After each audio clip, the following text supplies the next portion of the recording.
Hi hello ನಮಸ್ಕಾರ friends, welcome back to Meghana's cooking channel. ಇವತ್ತಿನ special recipe ಏನಪ್ಪ ಅಂದರೆ ಎಗ್ ಕರಿ. ಈ ಎಗ್ ಕರಿ ಮಾಡೋದು ತುಂಬಾ ಈಸಿ, ಹಾಗೆ ಟೇಸ್ಟ್ ಮಾತ್ರ ಸೂಪರಾಗಿರುತ್ತೆ. ಹೊಸದಾಗಿ ಎಲ್ಲ ಅಡುಗೆ ಮಾಡೋರಿಗಂತೂ ಹೇಳಿ ಮಾಡಿಸಿದ ರೆಸಿಪಿ ಅಂತಲೇ ಹೇಳ್ಬೋದು. ಹಾಗೆ ವಿಡಿಯೋನ ಎಲ್ಲೂ ಸ್ಕಿಪ್ ಮಾಡದೆ ಕೊನೆ ತನಕ ನೋಡಿ. ಕೆಲವೊಂದು ಟಿಪ್ಸ್ನ ಯೂಸ್ ಮಾಡಿದ್ದೀನಿ. ಹಾಗೆ ಕಡಿಮೆ ಮಸಾಲೆನ ಯೂಸ್ ಮಾಡಿಕೊಂಡು ತುಂಬ ಟೇಸ್ಟಿಯಾಗಿರೋಂತಹ ಎಗ್ ಕರಿನ ಹೇಗೆ ಮಾಡೋದು ಅಂತ ವಿಡಿಯೋದಲ್ಲಿ ತೋರಿಸ್ಕೊಡ್ತಾ ಇದ್ದೀನಿ. ಹಾಗಿದ್ರೆ ತಡ ಯಾಕೆ, ಈ ವಿಡಿಯೋನ ಸ್ಟಾರ್ಟ್ ಮಾಡೋಣ ಬನ್ನಿ. ಮೊದಲಿಗೆ ನಾನಿಲ್ಲಿ ಒಂದು ಪ್ಯಾನ್ ತೊಗೋತಾ ಇದ್ದೀನಿ. ಅದಕ್ಕೆ 2 ಟೇಬಲ್ ಸ್ಪೂನಷ್ಟು ಎಣ್ಣೆನ ಹಾಕ್ತಾಯಿದ್ದೀನಿ. ಎಣ್ಣೆ ಬಿಸಿ ಆದ ನಂತರ 1-2 ಈರುಳ್ಳಿನ ಸ್ವಲ್ಪ ದೊಡ್ಡದಾಗಿ ಕಟ್ ಮಾಡಿಕೊಂಡು ಹಾಕ್ತಾಯಿದ್ದೀನಿ. ಇದನ್ನು ಕೂಡ ಚೆನ್ನಾಗಿ ಫ್ರೈ ಮಾಡಬೇಕು. ಈರುಳ್ಳಿ ಗೋಲ್ಡನ್ ಬ್ರೌನ್ ಕಲರ್ ಬರಬೇಕು, ಅಲ್ಲಿ ತನಕ ಚೆನ್ನಾಗಿ ಫ್ರೈ ಮಾಡಬೇಕು. ಈರುಳ್ಳಿನ 1-2 ನಿಮಿಷ ಮಾತ್ರ ಫ್ರೈ ಮಾಡ್ಕೊಂಡು ಹಾಕಿದರೆ ಕರಿ ಸ್ವೀಟಾಗಿ ಬರುತ್ತೆ. ಈ ರೀತಿ ಗೋಲ್ಡನ್ ಬ್ರೌನ್ ಕಲರ್ ಬರೋ ತನಕ ಫ್ರೈ ಮಾಡ್ಕೊಂಡು ಹಾಕಿದರೆ ಟೇಸ್ಟ್ ಮಾತ್ರ ಅಲ್ಟಿಮೇಟ್ ಆಗಿರುತ್ತೆ. ಇದನ್ನು ಒಂದು 10 ನಿಮಿಷ ತಣ್ಣಗಾಗಲಿಕ್ಕೆ ಬಿಡೋಣ. ತಣ್ಣಗಾದ ನಂತರ ಒಂದು ಮಿಕ್ಸಿ ಜಾರನ್ನ ತೊಗೊಂಡ್ಬಿಟ್ಟು ಅದಕ್ಕೆ ಈ ಫ್ರೈ ಮಾಡ್ಕೊಂಡಿರೋಂಥ ಬ್ರೌನ್ ಕಲರ್ ಈರುಳ್ಳಿನ ಹಾಕ್ಕೊಳ್ಳೋಣ.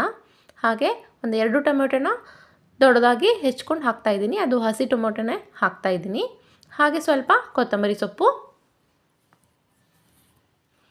1 ಟೇಬಲ್ ಸ್ಪೂನಷ್ಟು ಶುಂಠಿ ಬೆಳ್ಳುಳ್ಳಿ ಪೇಸ್ಟ್ನ ಹಾಕ್ತಾಯಿದ್ದೀನಿ. ಇದನ್ನು ಸ್ವಲ್ಪ ಗ್ರೈಂಡ್ ಮಾಡಿಕೊಂಡು ಆಮೇಲೆ 1 ಇಂಚಷ್ಟು ಚಕ್ಕೆ, 2 ಏಲಕ್ಕಿ, 4 ಲವಂಗನ ಹಾಕ್ತಾಯಿದ್ದೀನಿ. ಜಾಸ್ತಿ ಏನು ಸ್ಪೈಸಸ್ ಏನು ಯೂಸ್ ಮಾಡಬೇಡಿ. ಇಷ್ಟು ಮಸಾಲೆಗೆ 6 ಎಗ್ಗಿಗೆ ಸರಿ ಹೊಂದುತ್ತೆ. ಸ್ವಲ್ಪ ನೀರನ್ನು ಹಾಕಿಬಿಟ್ಟು ಚೆನ್ನಾಗಿ ಗ್ರೈಂಡ್ ಮಾಡ್ಕೊಂಡ್ಬಿಟ್ರೆ ಮಸಾಲೆ ರೆಡಿ ಆಗುತ್ತೆ. ಮತ್ತು ಅದೇ ಪ್ಯಾನಿಗೆ 1 ಟೇಬಲ್ ಸ್ಪೂನಷ್ಟು ಎಣ್ಣೆನ ಹಾಕೊಂಡ್ಬಿಟ್ಟು ಅರ್ಧ ಟೇಬಲ್ ಸ್ಪೂನ್ ಅರಿಶಿನ ಪುಡಿ, 1 ಟೇಬಲ್ ಸ್ಪೂನಷ್ಟು ಖಾರದ ಪುಡಿ, ಹಾಗೆ ಸ್ವಲ್ಪ ಉಪ್ಪನ್ನು ಹಾಕಿಬಿಟ್ಟು ಜಸ್ಟ್ ಕೈಯಾಡ್ತಾ ಇದ್ದೀನಿ. ಯಾಕೆಂದರೆ ಎಗ್ಗನ್ನ ನಾವು ಆಲ್ರೆಡಿ ಬಾಯ್ಲ್ ಮಾಡಿ ಇಟ್ಕೊಂಡಿದ್ದೀವಿ. ಅದ್ರೊಳಗಡೆ ಸಪ್ಪೆ ಸಪ್ಪೆ ಥರ ಹಾಗೆ ಉಳಿಯುತ್ತೆ ಅಂತ ಮೇಲ್ಗಡೆ ಸ್ವಲ್ಪ ಈ ರೀತಿ ನೈಫ್ ಸಹಾಯದಿಂದ ಸ್ವಲ್ಪ ಪ್ರೆಸ್ ಮಾಡಿಕೊಂಡು ಚೂರು ಚೂರು ಕಟ್ ಮಾಡ್ಕೊಳ್ಬೇಕು.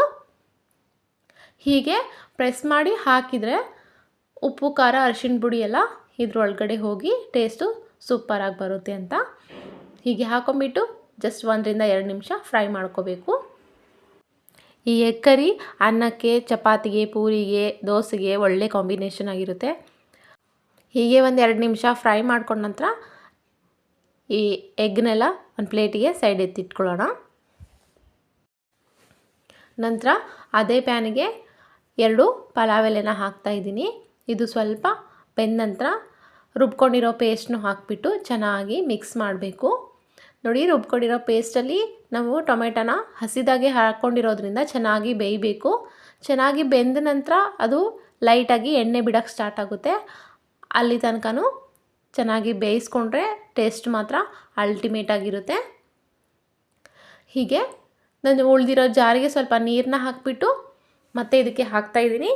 ಹೀಗೆ ಹಸಿರು ಮೆಣಸಿನ್ಕಾಯಿನ ಮೇಲ್ಗಡೆಯಿಂದ ಹಾಕೋದ್ರಿಂದ ಟೇಸ್ಟು ಸ್ವಲ್ಪ ಡಿಫ್ರೆಂಟಾಗಿ ಬರುತ್ತೆ. ಹಾಗಾಗಿ ಸ್ವಲ್ಪ ಡಿಫ್ರೆಂಟ್ ಇರಲಿ ಅಂತ ಈ ರೀತಿ ಟ್ರೈ ಮಾಡ್ತಾಯಿದ್ದೀನಿ. ಸ್ವಲ್ಪ ಅರಿಶಿನ ಪುಡಿ, 1 ಟೇಬಲ್ ಸ್ಪೂನಷ್ಟು ಜೀರಿಗೆ, 1 ಟೇಬಲ್ ಸ್ಪೂನಷ್ಟು ಅಚ್ಕಾರದ ಪುಡಿ, ರುಚಿಗೆ ತಕ್ಕಷ್ಟು ಉಪ್ಪನ್ನ ಹಾಕ್ಕೊಂಡು ಮತ್ತೆ ಒಂದು ಸರಿ ಚೆನ್ನಾಗಿ ಫ್ರೈ ಮಾಡ್ತಾಯಿದ್ದೀನಿ.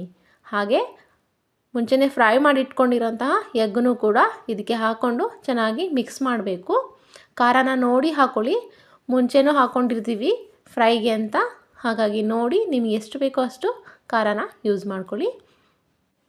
ಹಾಗೆ ನಾನಿಲ್ಲಿ ಒಂದು ಲಿಡ್ನ ಕ್ಲೋಸ್ ಮಾಡಿಬಿಟ್ಟು 2-3 ನಿಮಿಷದಷ್ಟು ಈ ಮೊಟ್ಟೆ ಹಾಗೆ ಮಸಾಲೆನ ಚೆನ್ನಾಗಿ ಫ್ರೈ ಮಾಡ್ತಾಯಿದ್ದೀನಿ. ಇದು ಮಸಾಲೆ ಎಲ್ಲ ಮೊಟ್ಟೆ ಒಳಗೆ ಹೋಗಿ ಚೆನ್ನಾಗಿ ಅಂಟ್ಕೋಬೇಕು. ಈ ರೀತಿ ಎಣ್ಣೆನೂ ಬಿಡಬೇಕು, ಹಾಗಾದರೆ ತುಂಬಾ ಚೆನ್ನಾಗಿ ಬರುತ್ತೆ. ನೋಡಿ, ಕುದೀತಾ ಕುದೀತಾ ಇದು ಗ್ರೇವಿ ಸ್ವಲ್ಪ ಗಟ್ಟಿಯಾಗಿದೆ. ಹಾಗಾಗಿ ನಾನಿಲ್ಲಿ 1 ಟೇಬಲ್ ಸ್ಪೂನಷ್ಟು ಧನಿಯಾ ಪುಡಿ ಹಾಗೆ 1 ಟೇಬಲ್ ಸ್ಪೂನಷ್ಟು ಗರಂ ಮಸಾಲಾನ ಹಾಕ್ಕೊಂಡು ಮತ್ತೆ ಒಂದು ಸಾರಿ ಫ್ರೈ ಮಾಡಿಕೊಂಡು ನಿಮಗೆ ಎಷ್ಟು ಬೇಕೋ ಅಷ್ಟು ನೀರನ್ನ ಆ್ಯಡ್ ಮಾಡ್ಕೊಳ್ಳಿ. ತೀರಾ ತೆಳುವಾಗಿದ್ರೂ ಸರಿ ಹೋಗಲ್ಲ. ಮೀಡಿಯಮ್ ಕನ್ಸಿಸ್ಟೆನ್ಸಿಲಿ ಬರೋ ಥರ ಸ್ವಲ್ಪ ನೀರನ್ನ ಆ್ಯಡ್ ಮಾಡ್ಕೋಬೇಕು. ನೋಡಿ, ಈ ಕನ್ಸಿಸ್ಟೆನ್ಸಿಲಿ ನಾನು ನೀರನ್ನ ಆ್ಯಡ್ ಮಾಡ್ಕೊಂಡಿದ್ದೀನಿ. ಇಷ್ಟಾದರೆ ಸಾಕಾಗುತ್ತೆ. ನೀರನ್ನ ಆ್ಯಡ್ ಮಾಡಿದ ನಂತರ ಮತ್ತೆ ಒಂದು ಸಾರಿ ಲಿಡ್ನ ಕ್ಲೋಸ್ ಮಾಡಿ ಒಂದು 5 ನಿಮಿಷ ಬೇಯಿಸ್ಕೊಂಡು ಲಿಡ್ನ ಓಪನ್ ಮಾಡಿ ನೋಡಿದರೆ ಸೂಪರಾಗಿ ಟೇಸ್ಟಿಯಾಗಿರುವಂತಹ ಈ ಎಗ್ ಕರಿ ರೆಡಿಯಾಗಿರುತ್ತೆ. ನಿಮಗೂ ಈ ರೆಸಿಪಿ ಇಷ್ಟ ಆಗಿದೆ ಅನ್ಕೋತೀನಿ. ಇಷ್ಟವಾದರೆ ಖಂಡಿತವಾಗ್ಲೂ ಟ್ರೈ ಮಾಡಿ. ಹಾಗೆ ಸಬ್ಸ್ಕ್ರೈಬ್ ಮಾಡಿ. ಧನ್ಯವಾದಗಳು.